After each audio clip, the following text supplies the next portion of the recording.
jogada estratégica de Trump.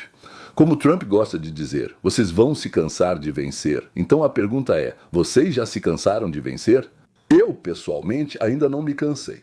Eu já disse muitas vezes que, pelos primeiros passos de Trump, não faz sentido julgar, prever ou tentar calcular seus próximos movimentos. Para isso, é preciso conhecer todos os detalhes, todos os fatos. Mas também é preciso ser um gênio, e nem todos que analisam as ações dele podem se gabar de genialidade. Nem todos. Só para dar um exemplo, vou contar para vocês que os democratas provocaram a paralisação do governo porque sempre conseguiam convencer o país de que os republicanos eram os culpados por essa paralisação. Naturalmente, os eleitores atacavam os republicanos de forma direta e indireta.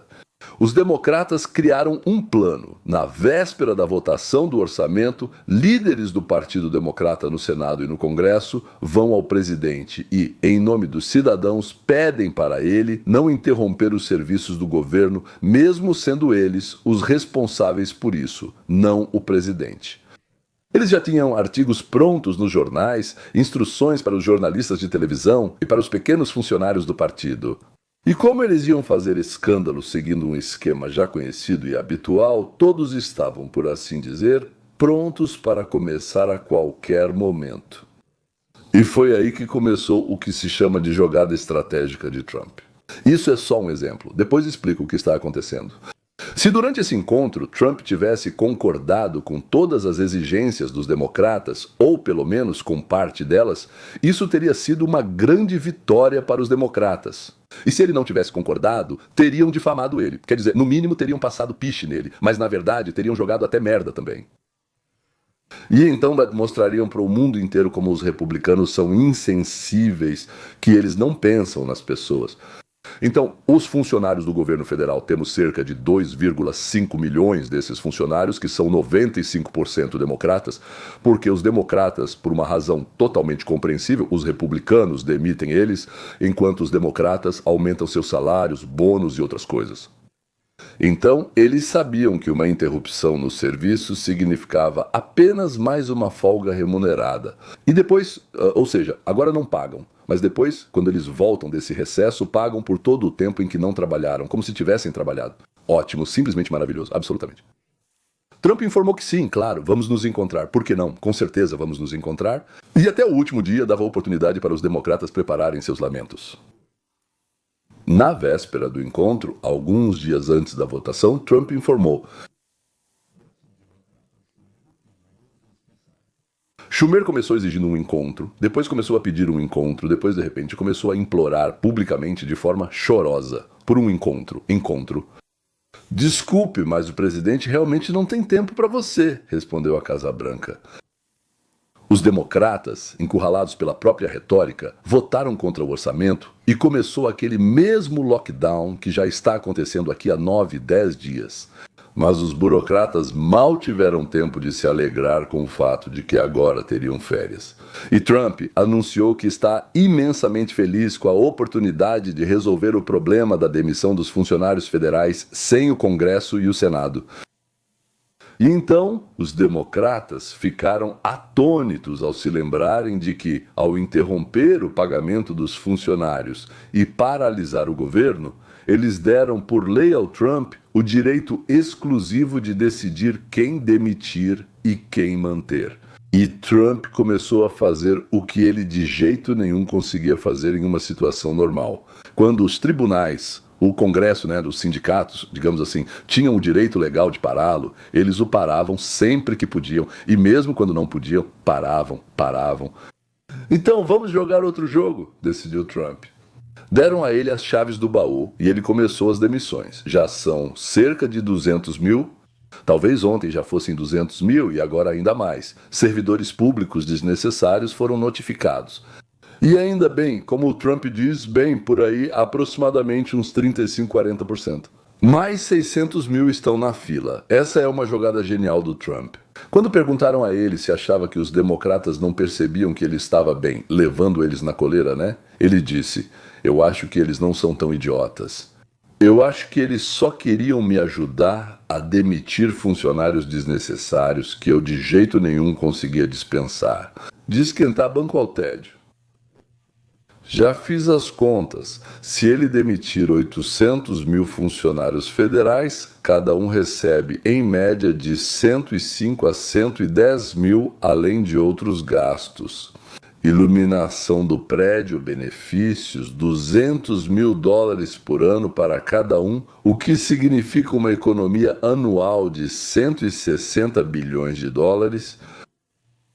Isso é conhecido como jogada estratégica e também como ninguém conseguia entender, com base nos primeiros passos de Trump, o que exatamente ele planejava fazer. E agora vamos à notícia surpreendente de hoje, que todos estão tentando encaixar, que... Bem, isso vai acalmar as coisas. Agora, essas cidades que se autodenominam cidades-santuário, certo? Bem, na maioria das vezes são cidades, ou seja, praticamente 100% cidades onde os democratas estão no poder. Bem, escute, aqui... Em resposta, então, aos obstáculos ao trabalho do Serviço de Imigração e Controle de Alfândega, que é o Serviço de Imigração. Trump enviou a Guarda Nacional para Los Angeles, o que causou indignação no prefeito e no governador.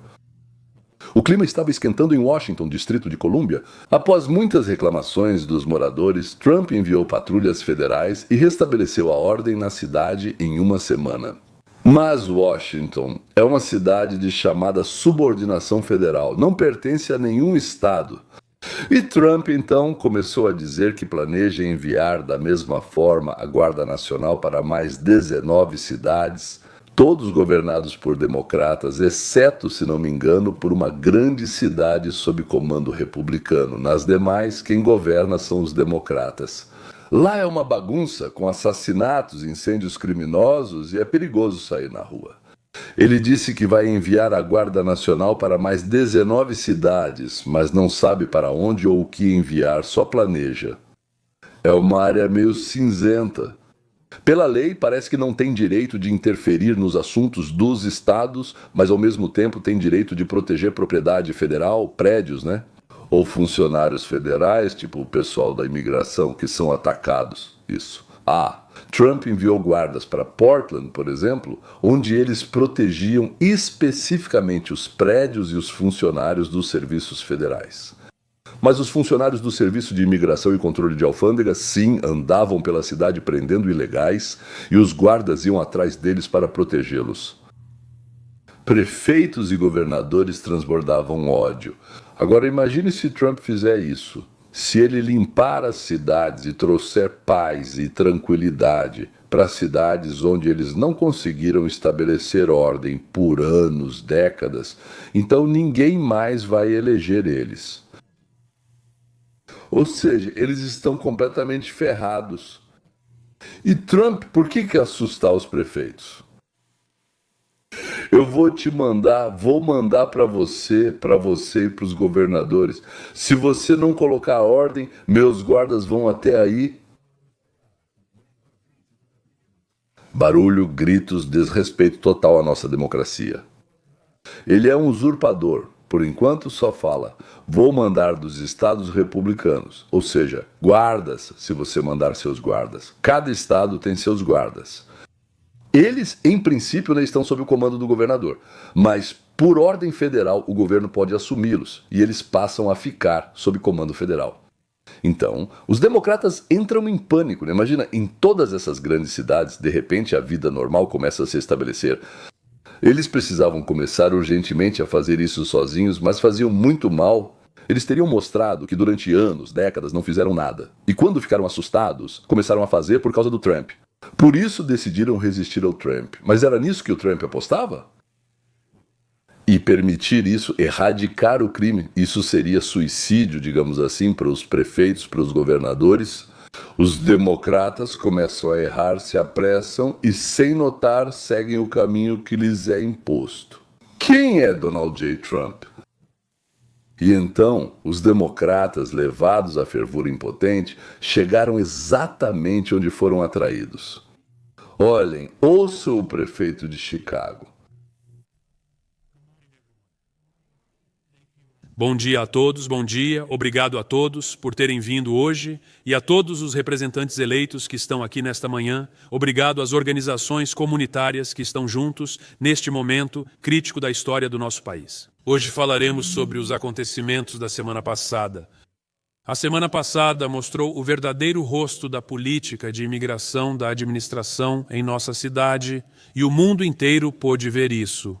Na terça-feira, agentes federais de imigração realizaram uma batida em um prédio residencial no bairro de South Shore, no meio da noite. E esse prédio era administrado por um proprietário desonesto, sobre o qual todos falavam claramente. A cidade, na verdade, processou o proprietário em fevereiro por 15 violações do Código de Construção. O prefeito Bradley Johnson tem a menor aprovação de um prefeito em toda a história dos Estados Unidos da América. Ótima parte do meu trabalho como prefeito da cidade, a menor aprovação de toda a história dos Estados Unidos da América. Apenas 6% da população acha que ele faz algo útil para a cidade, só 6%. Ele conta que o Serviço de Imigração e Controle de Alfândega, esses caras, eles cercaram à noite um prédio que está em péssimo estado. Aliás, por que ele não fez nada? Por que ele não tomou nenhuma atitude sobre isso? Nada, maravilhoso. O Serviço de Imigração e Controle de Alfândega prendeu ilegais criminosos. Que horror, certo? Você também acha isso? Quando eles chegaram no meio da noite, eles aterrorizavam as famílias que moravam lá. Havia crianças sem roupa, elas eram amarradas com braçadeiras plásticas e levadas para fora às 3 da manhã. Engraçado. E às 5 da manhã pode? Tipo, às 3 não pode, mas às 5 pode. Esse foi o momento em que as forças federais invadiram a casa do presidente Trump, em Mar-a-Lago. E a prisão do pastor, que orava ao lado do Sabatari, orava pelas almas dos assassinados. Por isso foi preso às 5 da manhã, enquanto mantinham seus 4 filhos e esposa sob a mira. Acho que sim, né? As portas foram arrombadas. As paredes foram quebradas. Agentes do Serviço de Imigração chegaram em helicópteros Black Hawk para posicionar atiradores nos prédios vizinhos. Isto é a América. Após o assassinato de Kirk e o tiroteio do telhado do prédio do Serviço de Imigração e Controle de Alfândega, onde por engano um atirador matou 3 detidos, em vez de funcionários do Serviço de Imigração e Controle de Alfândega, depois disso, então, nós andamos com um atirador juntos, senhoras e senhores. Sim, andamos. Só que vocês atiram na gente e a gente atira em vocês não, a menos, é claro, que vocês abram fogo primeiro. E agora vem a parte mais engraçada. Um dos moradores descreveu a situação de forma simples e eu cito: eles tinham imigrantes em uma van e pessoas negras em outra van. Ou seja, criminosos ilegais em um ônibus e criminosos locais em outro. Então você também acha que é horrível, né? Que eles foram separados? Ah, que horror. E agora, afinal, por que o prefeito fez esse discurso? Precisamos tomar medidas mais decisivas do que antes, porque estamos vendo uma tentativa mais radical de minar nossa democracia. Hoje estamos assinando um decreto destinado a conter essa administração descontrolada. O decreto estabelece zonas livres do Serviço de Imigração e Controle de Alfândega. Isso significa que propriedades municipais e empresas privadas que não quiserem participar não serão mais pontos intermediários nessas operações.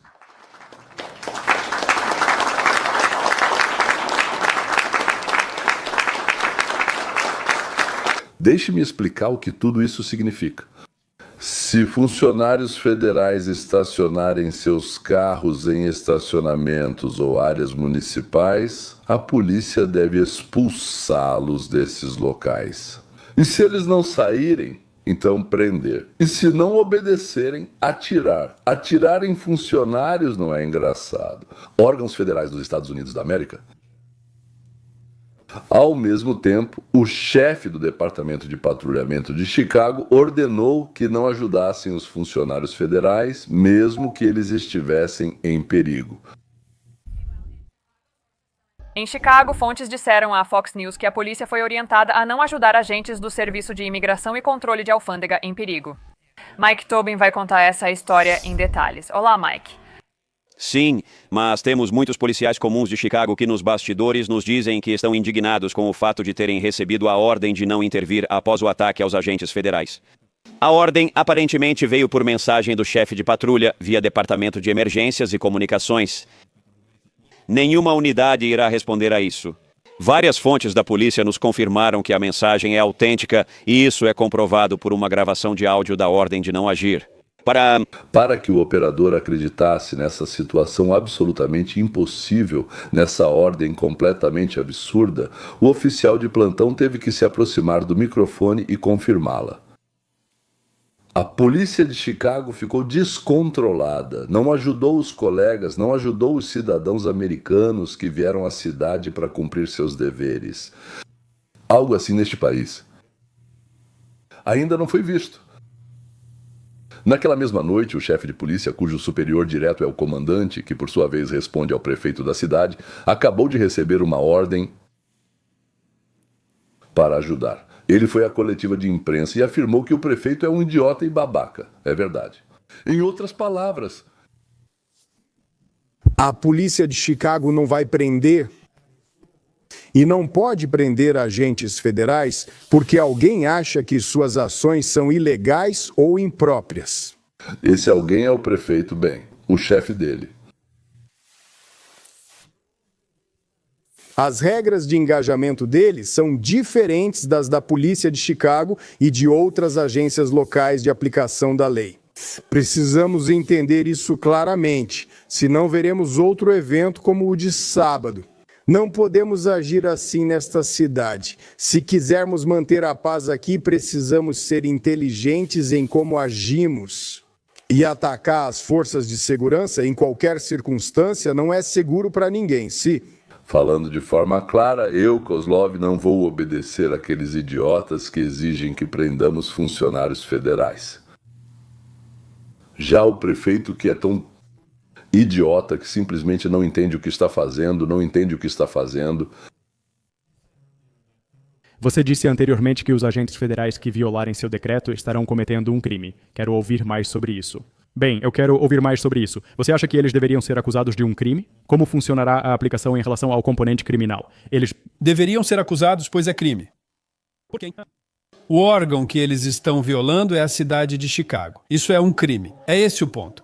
Qualquer pessoa que comete um crime deve ser responsabilizada.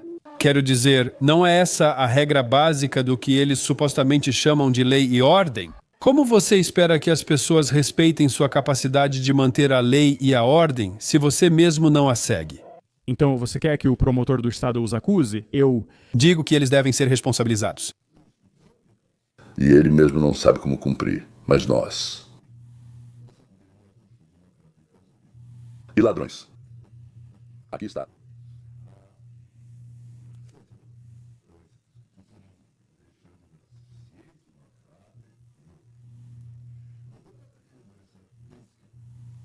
Prefeitos de Portland, no Oregon, prefeito de Phoenix, em Seattle, deram ordens à polícia para não ajudar as autoridades federais em suas atividades. De jeito nenhum. Agora chegamos ao acorde final, ao fim dessa armadilha planejada por Trump. Assim como com os democratas no Congresso, que foram forçados a tomar medidas em resposta às quais o presidente obteve poderes, antes ele não os tinha, em uma situação normal, assim como aqui. Em resposta às ações absolutamente ilegais e absurdas dos prefeitos e governadores, e também a polícia que recebeu ordens. Trump disse hoje que pretende anunciar. A lei para combater motins, rebeliões, tumultos e insurreições se chama Lei da Insurreição. Antes de Chicago recusar ajuda federal quando centenas de manifestantes os atacaram, antes de Chicago, Portland, Seattle e Phoenix declararem zonas ilegais, ou seja, livres de federais. Antes disso, Trump não podia enviar a Guarda Nacional para as cidades dos estados independentes. E agora não só a Guarda Nacional, mas também o Exército. Sem o consentimento dos governadores, o presidente pode, digamos, atribuir aos militares funções de polícia, prisões, buscas, patrulhas. Ou seja, fazer tudo aquilo que, em situações normais, os estados não permitem isso aos federais. Há um acordo entre eles. Mas ficou acordado que, em caso de insurreição, em caso de motins, etc. E quando as autoridades municipais não conseguem lidar com a situação ou agem de forma totalmente contrária ao que deveriam, o presidente do país tem o direito de intervir. É exatamente essa lei de insurreição e agir como eu descrevi. Ele ainda não declarou esse estado de emergência, mas o que ele disse hoje, quero dizer, o direito total de decretá-lo deveria esfriar as cabeças quentes dos democratas. Se vocês continuarem me atrapalhando, eu vou fazer isso com um martelo, explicou Trump para eles. Esse será um martelo que vocês não conseguirão deter com seu juiz local. Ainda não houve reação, mas logo vai começar o uivo, com certeza. Um uivo de ressentimento, porque mais uma vez os democratas perderam. Até a próxima, pessoal.